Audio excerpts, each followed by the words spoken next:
Bom dia, bem-vindos ao Jornal da Geografia. Hoje iremos falar um pouco sobre o neoliberalismo, mas antes vamos estabelecer o que é o neoliberalismo.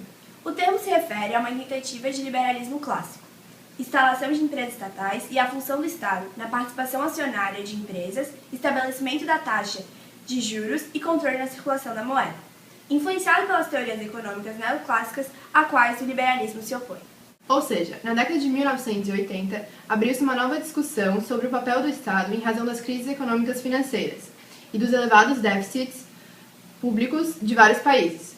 O Banco Mundial, FMI e o governo dos Estados Unidos achavam que a crise e a nova economia globalizada exigiam um Estado que não interferisse no livre comércio, facilitasse a atuação das grandes empresas, cobrasse menos impostos e reduzisse seus gastos. Essas propostas fazem parte da ideologia neoliberal, chamadas assim de ideias neoliberais. Agora, vamos falar com o professor de Geografia da Universidade Federal de Santa Catarina sobre um pouco mais dessas correntes de ideias.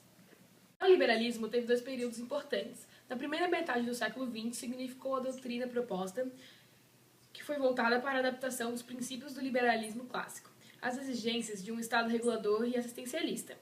A partir da década de 1960, passou a significar a doutrina econômica que defende a absoluta liberdade de mercado e uma restrição à intervenção estatal sobre a economia, só devendo esta ocorrer em setores imprescindíveis e ainda assim num grau mínimo, minarquia.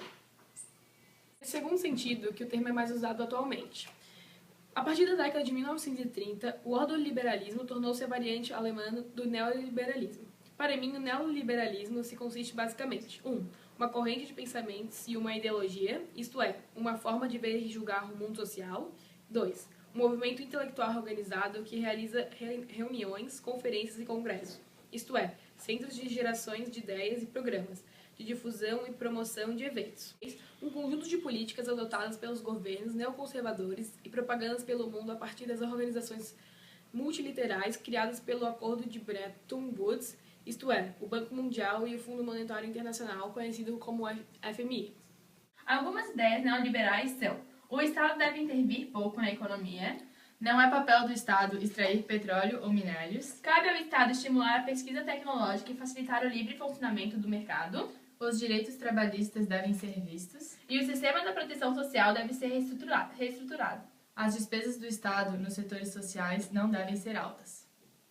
Agora que já temos uma visão ampla sobre o que é o neoliberalismo e suas ideias, vamos conhecer um pouco sobre as consequências. A adoção das práticas neoliberais levou vários estados a enfraquecer os mecanismos de controle da economia e das fronteiras comerciais, tornando os países subdesenvolvidos vulneráveis à atuação das grandes corporações multinacionais.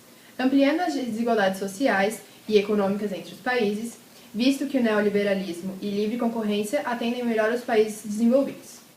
Países como Índia e China, que vêm apresentando crescimento econômico expressivo, não promoveram uma liberação profunda como na Argentina e no Brasil. Chineses e indianos optaram por uma abertura mais controlada e um processo de privatização mais gradual, procurando manter proteção a alguns setores econômicos nos quais são menos competitivos e, ao mesmo tempo, investem nesses setores para ampliar seu nível de competitividade. Isso mostra que existem diferentes possibilidades de se integrar à economia mundial, sem necessariamente abrir totalmente a economia e aproveitando-se de vantagens que um país pode ter em relação aos demais, principalmente no caso dos emergentes. Espero que vocês tenham gostado do nosso jornal hoje sobre a corrente do neoliberalismo. Até a próxima!